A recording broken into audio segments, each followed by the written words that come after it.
Bismillahirrahmanirrahim. Alhamdulillah wassalatu wassalamu ala asyrafil anbiya'i mursalin sayyidina Muhammad wa ala alihi wa sahbihi ajma'in. Alhamdulillah, kita bersyukur pada Allah yang mana hari ini tadi petang kita telah membaca doa akhir tahun. Semoga dengan berkat doa akhir tahun Allah merahmati kita, mengampuni dosa kita, menerima segala hajat kita dan amalan kita.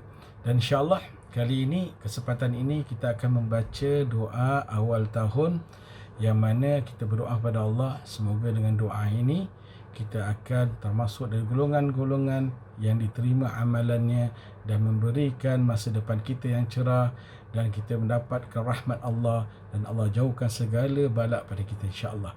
Marilah sama-sama kita berdoa, dan insyaAllah yang mana kalau boleh mengaminkan pun boleh, kalau nak ikut baca pun tak ada masalah. InsyaAllah kita akan mula dengan doa awal tahun. Bismillahirrahmanirrahim. Alhamdulillahi Rabbil Alamin. Allahumma salli wa sallim ala Sayyidina Muhammad wa ala alihi wa sahbihi ajma'in. Allahumma inna qad madadna يد افتقارنا في ليلنا ونهارنا متوصلا بك وإليك وطامعا فيك وفيما لديك وغاربا فيك وفيما عندك وقد استقبلنا عام جديد تصرفنا فيه أقدارك وتحركنا فيه إرادتك وقدرتك وقد مددنا أكف ابتلاه إليك وأعولنا في مطالبنا كلها عليك وقدمنا في وجهتنا أشرف الوسائل إليك وقد أطمعتنا معاملتك لنا فيما مضى من عمرنا أن تبقي سترك الجميل علينا ومددك الوافر لدينا وأن تبدي في جسدنا وقلوبنا وجوارحنا قوة ناخذة وهبتنا أقوياء من خاصة عبادك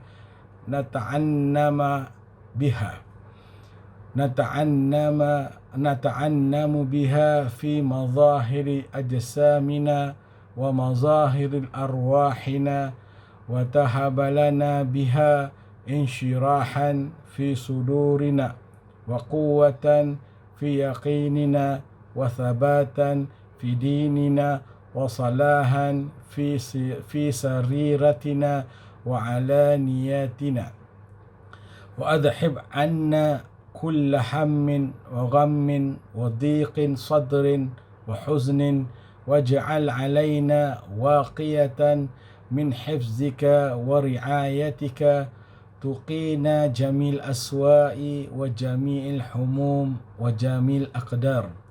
اللهم ارحم تضرعنا وابتهالنا واقبل توجهنا في كل أحوالنا.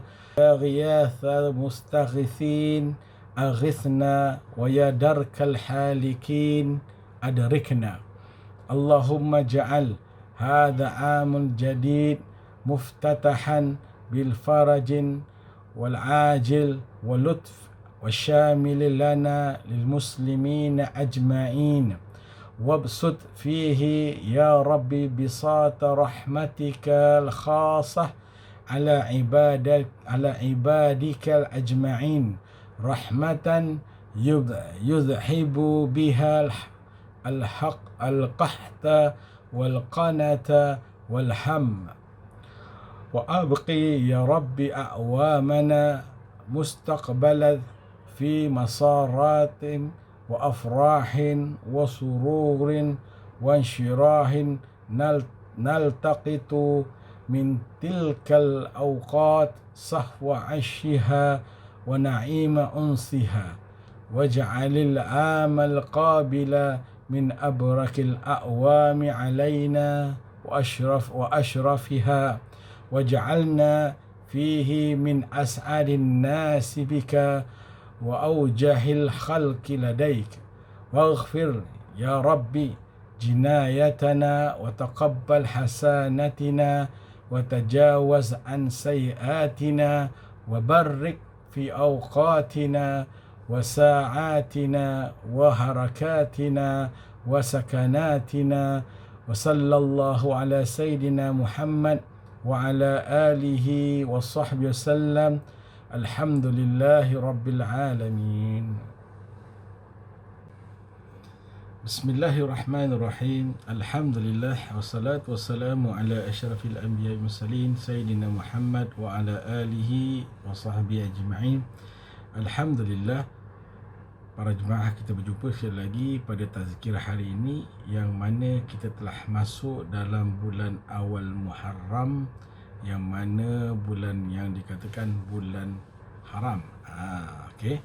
InsyaAllah pada tazkirah hari ini kita berdasarkan tentang ayat Al-Quran surah Al-Isra', yang mana keutamaan manusia, yang mana manusia diciptakan oleh Allah daripada Nabi Adam dan seterusnya. Dan di sini Allah berfirman dalam surah Al-Isra' ayat 70, yang mana berbunyi pada auzubillahi minasyaitonirrajim, walaqad karramna bani Adam wa hamalnahum fil barri wal bahr wa razaqnahum minat thayyibat wa faddalnahum ala kathirin mimma khalaqna tafdila. Dalam ayat ini kalau kita lihat, dengan nama Allah yang Maha Pengasih lagi Maha Penyayang, dengan sesungguhnya dikatakan, dan sesungguhnya kami telah memuliakan keturunan anak Adam atau keturunan Adam, dan telah kami sediakan pula bagi mereka kenderaan-kenderaan dari laut dan dari darat, ataupun dari darat dan laut, serta kami berikan kepada mereka rezeki yang baik-baik, dan kami berikan pula kepada mereka kelebihan-kelebihan yang lebih utama dari kebanyakan makhluk yang kami ciptakan. Jadi kalau kita lihat nikmat manusia yang diciptakan oleh Allah, Allah muliakan kita manusia daripada makhluk-makhluk Allah yang Allah ciptakan. Okey. Allah ciptakan Nabi Adam sebaik-baik ciptaan. Okey, kalau kita lihat, dan Allah muliakan dia. Kenapa Nabi Adam diciptakan mulia daripada makhluk lain? Satu je. Kalau kita lihat, Allah muliakan manusia kerana kita ada akal. Akal yang diberikan oleh Allah untuk kita gunakan akal ini untuk sebaik-baik kehidupan kita. Kerana akal lah membezakan manusia dengan binatang. Tapi kalaulah manusia tidak menggunakan akal untuk melaksanakan tindak tanduknya, dia lebih buruk daripada binatang. Yang mana kalau kita lihat dalam hadis Rasulullah SAW, pernah dikatakan bahawa Ammar bin Ka'ab dan Abu Hurairah radhiyallahu datang kepada Rasulullah. Keduanya bertanya, "Ya Rasulullah, man a'lamun nas?" Qala al-aqil. Qala man a'budun nas? Qala al-aqil. Qala man afdalun nas? Qala al-aqil. Likulli syai'in alatun wa alatun mu'minil aqil. Wa kulli qaumin ra'in wa ra'in mu'minin al-aql. Wa likulli qaumin ghayatun wa ghayatul ibad al-aql. Okey. Dikatakan dalam hadis ini, kata ya Rasulullah, para sahabat tanya, Rasulullah, siapakah orang yang paling alim atau paling berilmu? Dikatakan, beliau menjawab, orang yang berakal. Dan mereka bertanya lagi, sahabat bertanya lagi, siapakah orang yang banyak beribadah? Dan Rasulullah kata, orang yang banyak beribadah, orang yang berakal juga. Dan mereka bertanya lagi, siapakah orang yang paling utama? Beliau menjawab, orang yang berakal. Dan seterusnya, tiap-tiap sesuatu itu mempunyai saranan. Dan saranannya, orang yang beriman adalah akalnya. Okey. Tiap-tiap kaum mempunyai pemimpin. dan pemimpinnya orang-orang yang beriman adalah orang yang berakal. Tiap-tiap kaum mempunyai tujuan, dan tujuan mereka bagi para hamba-hambanya adalah orang yang berakal. Jadi kita lihat di sini 3 perkara: akal. Jadi kita lihat Allah berikan keutamaan kepada manusia dengan akal yang telah diciptakan oleh Allah Subhanahu taala, dan Allah mengangkat darjat manusia. Sebab itu dikatakan walaqad karramna, kami muliakan Bani Adam. Okey, dikurniakan Bani Adam, ini manusia.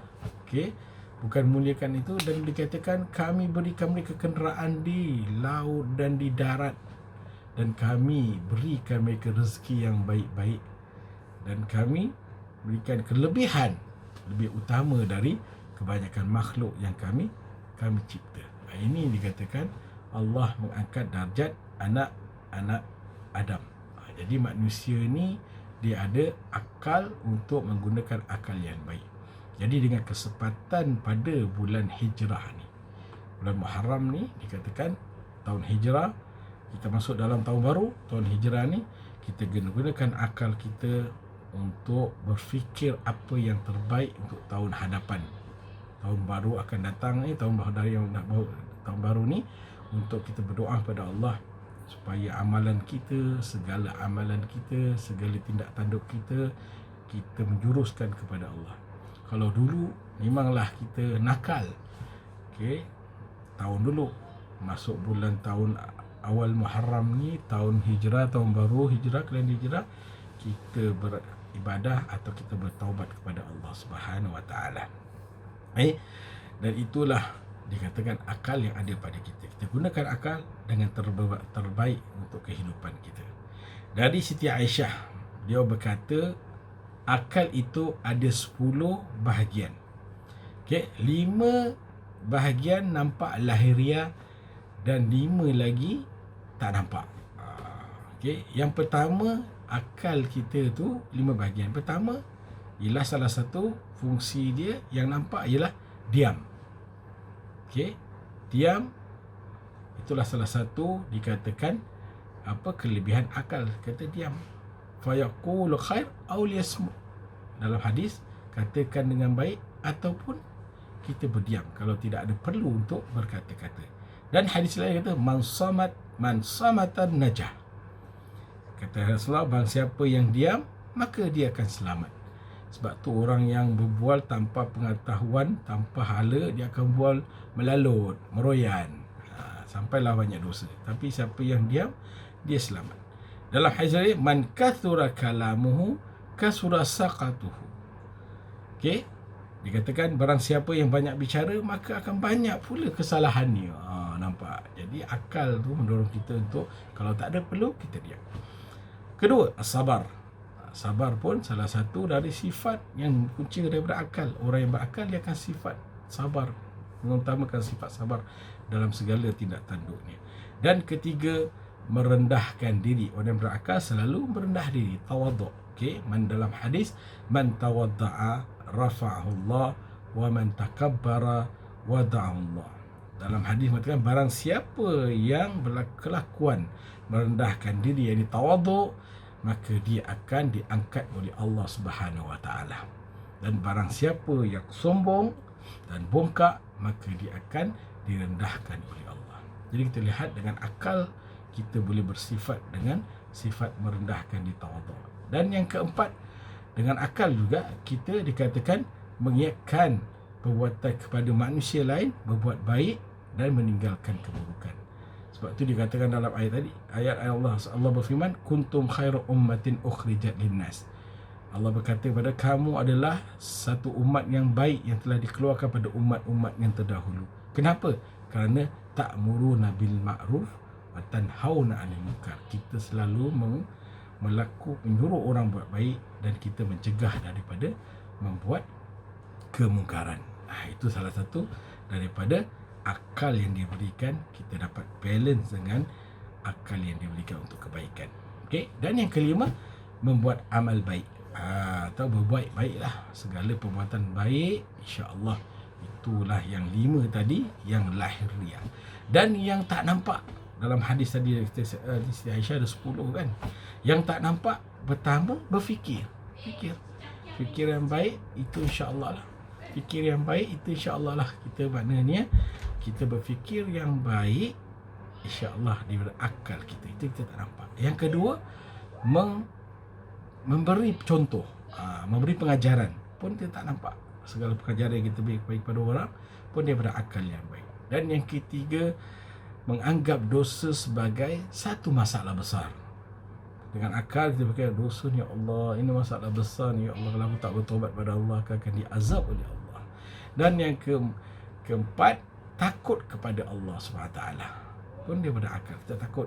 Batal Quran tu, ittaqullaha haqqa tuqatih wa la tamutunna illa wa antum muslimun. Takutlah kamu kepada Allah setakut sebenar-benar takut, dan janganlah kamu mati sebelum kamu menjadi orang Islam, atau sebelumnya kamu mati sebelum kamu bertaubat kepada Allah. Dan yang kelima, merendahkan hawa nafsu kita serta mampu mengelakkan, menahan nafsu daripada segala keburukan dengan akal tadi. Jadi ada 5 yang zahir yang kita nampak dan 5 yang kita tak nampak. Jadi kalau kita lihat, kita sebagai umat Muhammad yang baik, Allah jadikan kita gunakan akal kita yang terbaik.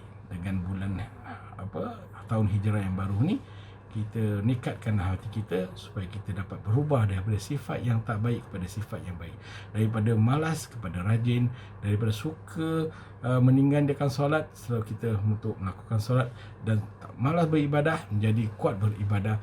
Dan kalau malas bersedekah pada tahun-tahun lepas yang lalu, sekarang kita pupukkan hati kita untuk kita bersedekah di hari yang akan mendatang. Jadi dengan tazkirah yang ringkas ini pada bulan hijrah, malam hijrah, saya harap dapatlah kita tips untuk sama-sama kita mengamalkan amalan baik pada awal tahun hijrah ini. Dan kita berdoa kepada Allah, semoga dengan tahun hijrah ini Allah memberikan kita rezeki yang luas, nikmat, kesenangan, ketenangan, dan jauhkan kita daripada bala, musibah serta bahaya, insya-Allah. Amin ya rabbal alamin. Saya akhiri, assalamualaikum warahmatullahi taala wabarakatuh. Mm-hmm.